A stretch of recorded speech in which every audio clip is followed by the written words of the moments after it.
When you're the biggest market in the NBA, one of the most valuable franchises across the league, your stadium is often referred to as the Mecca of basketball. You would expect a certain pedigree of status and success for this franchise. That franchise, of course, being the New York Knicks. But most of us watching, in fact, according to my channel analytics, only about 3% of you were even alive the last time the Knicks won an NBA championship in 1973, over 50 years ago. And then the last time we saw the Knicks make it out of the East and into the finals was in 1999, over a quarter century ago.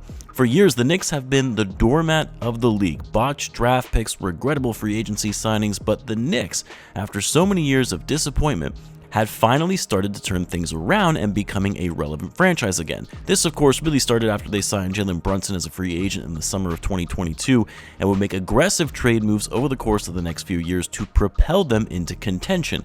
And when the Knicks put the final pieces on their court to take the team to the next level by mortgaging their future for Mikal Bridges and Karl-Anthony Towns this past offseason, trading away all of their future draft capital and young players to round out their starting lineup, most of us, or at least I did anyway, thought this was a train wreck waiting to happen, because while the Knicks on paper had arguably the best starting five in the league, one injury or a sudden decline in play from one of these guys would put them out of a chance of competing for a championship simply because they had such little depth on their roster with no flexibility to improve their lineup on the margins given their high payroll. But for the Knicks, despite a lot of people counting them out as being a legitimate contender regardless of the moves they made over the offseason, everything was kind of falling in place for them. They were able to stay healthy while the top teams in the Eastern Conference started falling apart, and the Knicks were primed to make it out of the East for the first time this century. And dare I say it, even bring home the Larry O'Brien trophy for the first time in over 50 years.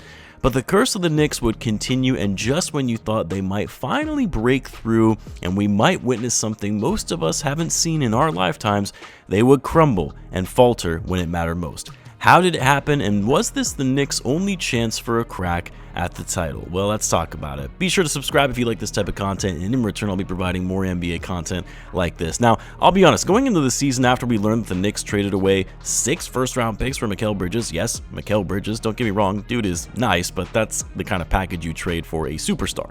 And then the Knicks would double down on that even further and trade the rest of their first-round picks for Karl-Anthony Towns, who is a star but also a flawed star with some glaring weaknesses to his game, which I'll talk about in a little bit. But after making those trades, I thought the Knicks, as much talent as they now had, I really didn't see them getting beyond the second round of the playoffs, and I really did not think they would stay healthy given we know Tibbs likes to run his teams into the ground. And also just knowing that because of their lack of depth, he would have to go with his starters for most of the season. That it would be a disaster just waiting to happen. And look, the way I view basketball, especially when it comes to the playoffs, there is an element of running into some good luck, both in terms of your own roster staying healthy and avoiding injuries, and other teams in your conference getting hit with some untimely injuries that completely derail their season. And for the Knicks, not only was their own roster, or we'll just call it their starting five, as those are the guys that are really only playing anyway, they miraculously stayed healthy for the whole season and playoffs. The starter that played the fewest amount of games this season was Jalen Brunson, who still played in 65 games, and the rest all played over 70. And again, they were all healthy throughout the playoffs. And also, none of them had significantly worse than expected seasons. Like, none of them came into this season and just fell off as players or were well below expectations. But not only that, the Eastern Conference, which going into the season was expected to be pretty top-heavy with a battle for the top 5 spots in the East, and the Celtics of course being the heavy favorite, but then the Sixers would have a disastrous season after signing Paul George. No one expected that they would miss the play-in entirely. The Bucks would fall short of expectations, and then of course Damian Lillard would rupture his Achilles, which would make them a non-threat in the playoffs. The Cavs, who looked to be the best team and the most complete team in the Eastern Conference, they would fumble against the Pacers, so the Knicks never had to face them. And then the Celtics, look, I'll give the Knicks credit in this series against the Celtics because, yes, even though Tatum went down, and that obviously meant the Celtics were done, even though they had that nice win in Game 5 without Tatum, I don't know that we can say for a certainty that the Celtics would have come back and won that series had Tatum never gotten hurt. Sure, it's possible considering the Celtics made good work of the Knicks in Game 3 at Madison Square Garden after losing the first 2 in Boston, and it looked like it was just 2 really bad shooting games for the Celtics and that they would now walk away and win the series, but the Knicks played the Celtics well. And I don't think you can say it was a foregone conclusion they would have lost that series had Tatum not gotten hurt. But regardless, Tatum would get hurt late in Game 4, and that all but secured the series for them. Yet another example of the pathway being laid out for the Knicks. And then, they would run into the Pacers. The Pacers of all teams, which I'm not going to sit here and disrespect the Pacers because they have been absolutely incredible in this playoffs and deserve every bit of making it to the finals, but this wasn't like a matchup where you say, well, the Knicks aren't going to be able to get by the Pacers, they're just too good. No, this was a very winnable series. They had home court advantage, and they were just coming off defeating the defending champs. And then game 1 happened.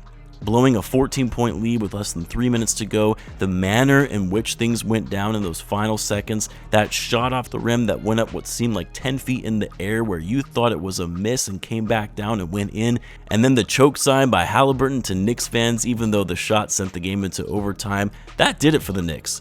It was almost like you knew they weren't coming back from that.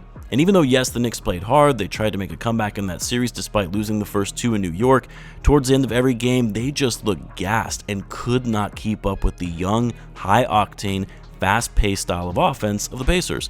But the biggest thing that really did it for the Knicks in this series was Karl-Anthony Towns on the defensive side of the ball. Like, yes, we've seen it come out now that the players have been growing frustrated with Towns and his missed assignments and attention to detail on defense, but honestly, it goes beyond that. Because it's one thing to just not be physical enough on that side of the floor. It's one thing to just not be that great on defense, as every player has their own strengths and weaknesses. For Karl-Anthony Towns, it's more the fact that not only he doesn't try on defense, especially in the biggest games of his career, but it's just that he's not a smart player on that side of the ball. So many times, he would miss switches, lose his man off the ball, wasn't communicating to let his teammates know a screen was coming to them. The blow-bys to the hoop, watching pick and rolls happen and reacting when it was way too late. It was especially bad in the series against the Pacers. And look, Jalen Brunson shouldn't be absolved of any blame, as he was not great on defense and was costing the Knicks nearly as much as Karl-Anthony Towns was, but Brunson is an undersized guard with a short wingspan. You almost expect that he's not going to be as effective on defense. There is zero excuse for Cat given his size and frame. He has to be better on that end of the floor. Now, to me, the biggest tragedy in all of this for the Knicks in getting bounced in the conference finals, because while it's great as it was for them to make it this far, making the conference finals for the first time since 2000, and that should be applauded for a team that has struggled for so many years, is that this might have been it. This could very well have been their only chance to make it out of the East for a long time. And I say that for a few reasons. One, I know they were healthy throughout the season, which a lot of people did not expect given Tibbs' history of overplaying his guys. But you look at some of the numbers of the mileage this starting five put in this year, and it's quite staggering. The Knicks starters averaged 94 points per game, which was the most by any starting five since 1987. Their starters comprised 84% of the team's total minutes for the entire season. 3 of their starters, and Josh Hart, Mikal Bridges, and OG Anunoby, ranked in the top 5 in minutes per game in the league this year. Josh Hart, of course, leading the NBA in that category. All 5 of their starters ranked in the top 20 in minutes per game. Cat being the lowest, but still averaged 35 minutes per game. Tibbs played these guys an insane amount of minutes this season, and they did not get hurt. I don't see that playing out well if he tries to replicate this going into next season. But the problem for the Knicks, though, is that there are such few avenues for them to improve their depth to where they don't actually have to play all their starters between 35 and 40 minutes per game. Almost 90% of their payroll is tied up with their starting 5. And their 6th man in Mitchell Robinson takes another 3% of that, making the bulk of their cap sheet locked up between these 6 players. They're a team that's already over the first apron by nearly $4 million and only $8 million below the second apron going into next season. Their only ways of improving their roster are either through signing a player using the tax mid-level exception, which is only $5.7 million, and signing a player to the vet minimum. That's it.